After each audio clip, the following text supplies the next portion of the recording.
Right now, Pittsburgh's best sports show is about to begin. Call us or tweet us. We got things to talk about on the Ireland Contracting Nightly Sports Call. All right, thanks very much. Good evening, everyone, and welcome to another edition of the Ireland Contracting Nightly Sports Call right here on Pittsburgh CW, where you can call us on the Bordis and Bordis hotline. It's 412-575-2600. You can also tweet us at KDPomp, at Ron Cook PG. A lot to get into. We'll begin with some NFL news beginning right here in Pittsburgh. At the end of the season, it looked like there would be no defensive changes to the coaching staff. Well, now, all of a sudden, two.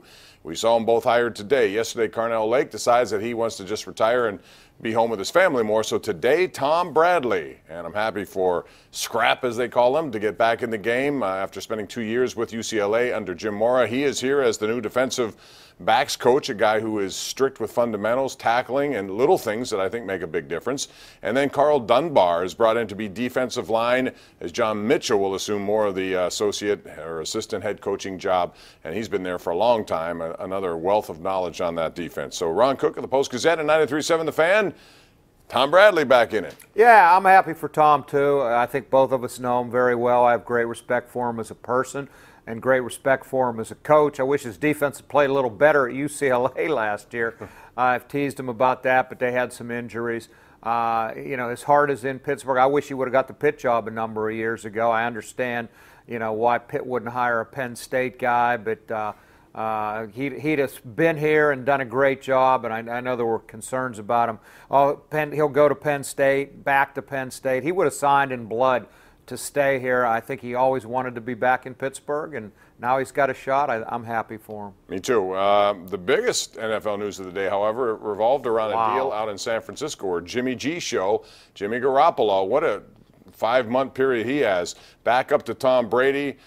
Brady doesn't want anyone as his backup. He's going to play for 5 more years. They had to make a decision, so they trade Garoppolo for a second-round pick. And today, Ron, this guy's now the highest-paid player in the NFL. He played 5 games. He was 5-0 down the stretch from now. I know he played a couple games for Brady when he was suspended a year ago, but 5 games to cash in for, what, $27.5 million a year, passes up Matthew Stafford is the highest-paid quarterback, highest-paid player in the league. 5 games, I think, did I hear 90? Some of it's guaranteed. $90 million. I mean, now San Francisco has the room under the cap. Cleveland can go out and do those kind of deals. They got like $100 million underneath the cap.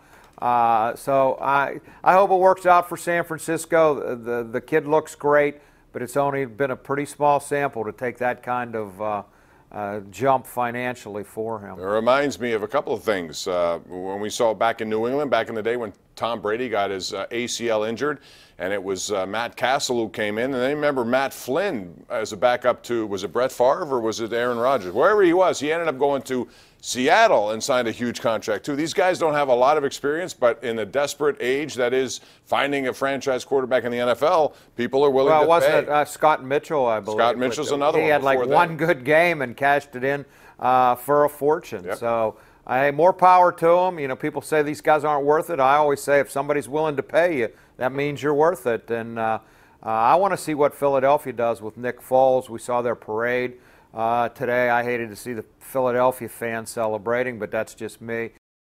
Do with Nick Foles.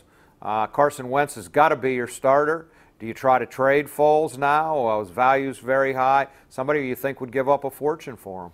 Based on what I saw from Garoppolo, you know guys want guys, and so they'll be willing to probably give up a first and a third for a guy like Foles. But if you're Philadelphia, you have to say, too, we return a big team here, significant pieces coming back. Looking at a back-to-back situation, you got your franchise quarterback. What if he's not ready to play? Now you have some built-in insurance for 1 more year at a very good price. Let's talk about Pitt, Ron. Tonight they were in action. They're now 0-12 in ACC. They lose by 24 points at Clemson, which is a 16th-ranked team. I was hoping that Pitt would do something like we saw last night with St. John's. 0-11, and they take down Villanova after taking down Duke over the weekend. Go figure, the college basketball. Yeah, well, you can pretty much figure Pitt.